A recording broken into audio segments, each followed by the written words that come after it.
Vous avez entendu les propos ignobles de Éric Zemmour, qui est encore invité sur les médias mainstream. On se demande pourquoi. Pourquoi on lui donne l'heure à celui-là?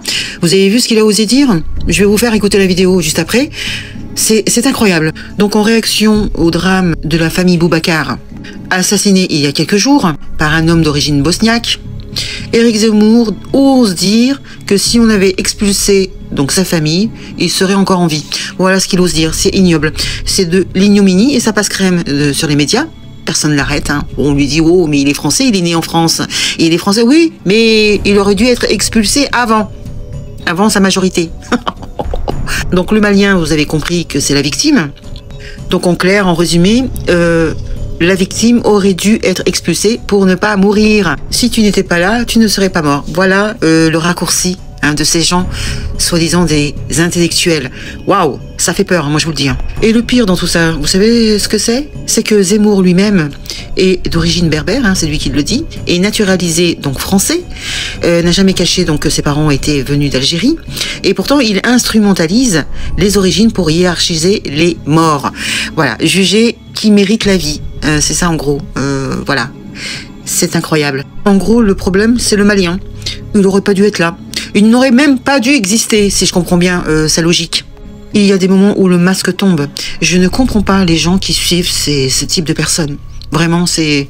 Écoutez la vidéo, vous me direz après ce que vous en pensez, dans les commentaires. Partagez la vidéo, c'est important que les gens sachent à qui on a affaire. C'est quoi ces gens-là? À part véhiculer la haine, et à qui on donne l'heure, on invite. Il n'y a plus de parti, lui, son parti politique, il n'y en a plus. Qu'est-ce qu'il fait là? Et sa femme, pareil. Qu'est-ce que c'est le message en fait? Je ne comprends pas, ou je comprends très bien en fait. Allez, écoutez plutôt. On n'a pas à être qualifié d'islamophobe. Je veux dire par là qu'on a le droit, dans un pays laïque, il faudrait le rappeler à M. Bayrou et à d'autres, on a le droit de critiquer des religions. Oui. On a le droit de ne pas aimer des religions. On a le droit de ne pas aimer l'islam, on a le droit de ne pas aimer le christianisme, on a le droit de critiquer le judaïsme.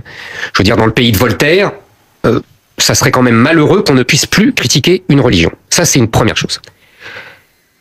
Deuxième chose, puisque tout a démarré avec cette histoire tragique de ce pauvre garçon qui a été... c'est plus qu'une histoire tragique, c'est un meurtre. Bien sûr, ce meurtre, affreux, c'est tragique un meurtre, de ce garçon qui a été assassiné. Je voudrais dire que, d'abord,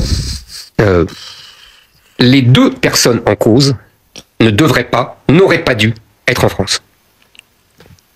La victime malienne était un clandestin sous OQTF qui, si le ministère de l'Intérieur faisait bien son travail, aurait dû être envoyé depuis longtemps. Et ce Bosnien, puisqu'on appelle cela comme ça, venu de Bosnie, qui lui était un des membres d'une famille de 11 ans... Quel est le rapport à Éric Zemmour? Je vais vous dire le rapport. Oui. Dont le père aurait dû être expulsé il y a longtemps si les juges ne trouvaient pas toutes les excuses du monde pour ne pas expulser. Mais le fils était né en France. Absolument. Donc il était français. Non, pas à sa majorité. Oui, vous savez bien. Mais depuis. Mais il aurait dû être expulsé bien avant, avec sa famille. Non, mais attendez, ça parlait du terme sémantique. Attendez, ce que je veux dire, c'est que ces gens-là n'auraient pas dû se croiser. Ils n'auraient pas dû se voir, le Malien serait encore en vie s'il avait été expulsé. Ce que je veux dire, c'est... Donc vous avez entendu comme moi, on peut critiquer toutes les religions. Ah bon? Bah essayez de critiquer la religion juive pour voir. J'ai jamais rien entendu sur la religion juive sur les médias mainstream. Absolument rien, bien au contraire. Par contre, la religion musulmane, ça y va. Bon bref, voilà. Je sais pas ce que vous en pensez. C'est ignoble. Ignoble. Si t'avais pas été là, eh ben tu serais encore vivant. Voilà, en gros, c'est ça. C'est ignoble. Allez, je vous dis à très bientôt. Salut les gueux et les gueuses. Ciao.